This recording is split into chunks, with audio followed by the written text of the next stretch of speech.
This is going to be a bit of fun. This is going to be a roast jointed pork in the Remoska Tria. Now, I did it last night. What I did with this is I put boiling water over it.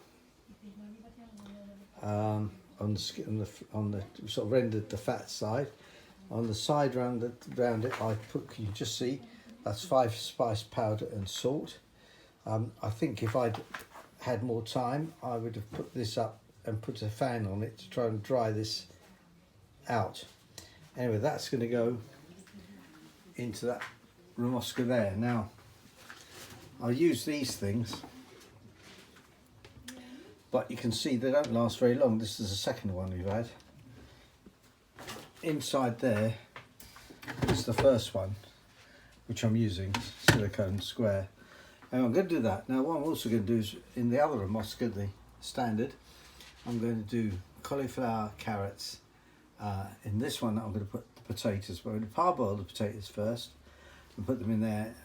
The joint's about 1.3 kilograms, about say 3 pounds. I'm going to do like half an hour a pound. So that's an hour and a half. So after 2 hours, I'll be looking at it. I'll put the veg in after about an hour. Now this can be interesting. I'm going to try something different to this. I'll show you what I've done. I've got a small cauliflower, 95p. This is in season. I've got some carrots. What I'm going to do is a couple of them big chunks, sort of halve them. And this one here, I'm going to cut this into, say, 6 chunks. Half, third.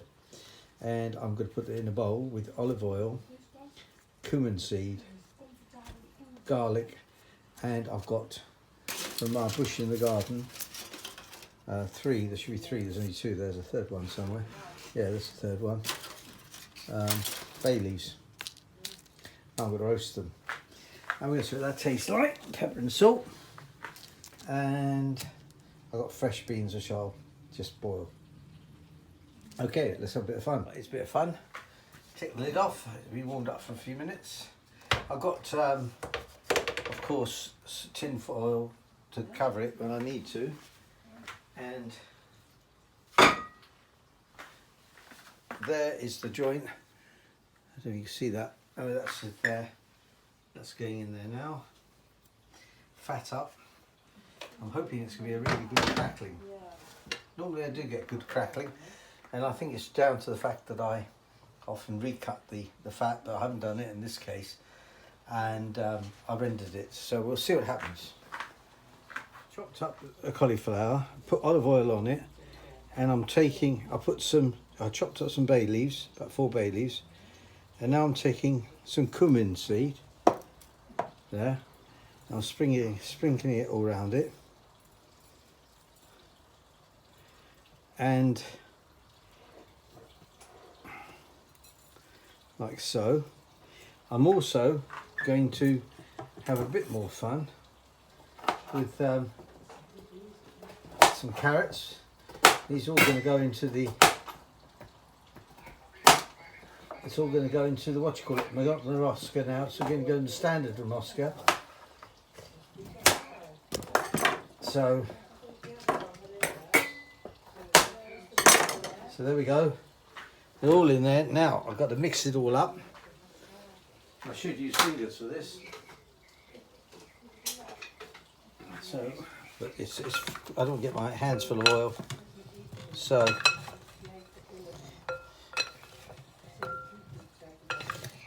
get the oil through everything. It's all down the bottom at the moment. You can see it down the end there. Slowly the oil's getting through it. But what I'm also going to do, to add a bit more fun, rather than waste the stalk of the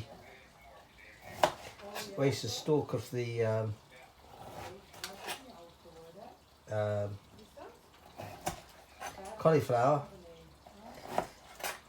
I've trimmed it up. I've trimmed it up into 2 blocks. Throw that in as well. So I've got to get the oil around it. I'll take a bit more oil. This is flavoured oil, a bit of garlic in it, really. Right. And now what I'm going to do is, oh, here's the cumin seed, by the way. That's the cumin seed. That's very handy with these sort of things. And what I'm going to do now is I'm also going to throw in, if I can find them, some garlics. I'm not going to bother. I'm not going to bother doing much with them. I'll just cut the ends off and throw them in there.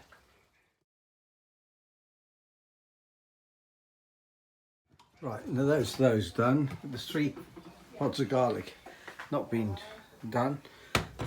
There's the baby Remoska. What I'm going to do is I'm just simply going to tip this all in. You see the oil going in there. I'll put this down, my telephone in. There's oil going in, and I'll just put the telephone down in a minute and scrape it out, mix it around. It'll be ready for roasting about an hour.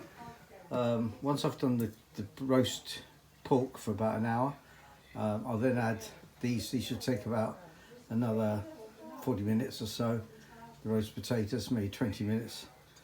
Now I'll say half an hour. Half an hour I'll do it for, and it should be ready. I mean, basically the pork will stand for a bit too. So, and in there's the potatoes, which I'm going to roast with the roast pork, but I'm going to parboil them. Lemon zest.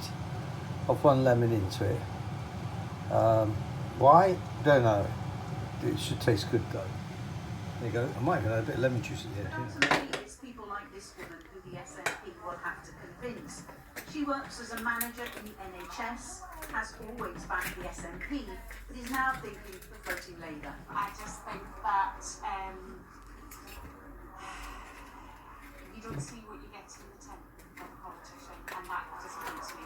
I prefer them to be open and honest about what is happening in the world and what's happening in the country, and I'm not sure about that. Is Scottish independence something you support? It is something I supported in the past, and now, to be honest, I don't know. There may be no date yet for a general election. The SNP now plans a summer campaign to try to win hearts and minds. Opposition parties say the Scottish Government should focus on the country's real priorities rather than independence. Jane Dodge reporting there. Well, back now to tonight's main news. The Russian President Vladimir Putin has denounced an armed mutiny by the Wagner mercenary group as treason and warned that the consequences will be brutal. But within the last hour, the Wagner boss, Yevgeny Prigozhin, has said he's ordered the armed convoy that was heading towards Moscow to return to base to avoid spilling blood. Well, back now to our international editor, Lindsay Hilson, who is in Kiev. This story is moving incredibly quickly, Lindsay. Jackie, it's like the Grand Old Duke of York, isn't it? He marched them up to the top of the hill and then he marched them back down again. Yevgeny Prigozhin said that he was bringing his forces to Moscow. It appeared to be a mutiny, possibly a coup. But now he says he doesn't want to spill any blood. And so they turned around, they're going back. He's even said they're going to go back to their bases in Ukraine. Now here in Ukraine, of course, it's all good news for President Zelensky and also for their counter-offensive. Because we've also heard in the last half hour that the counter-offensive against Russian forces has had a couple of notable Because it's not crispy fat anyway. No. But there's enough to get you on with that, to get you eating anyway. So help yourselves and Yeah. You can understand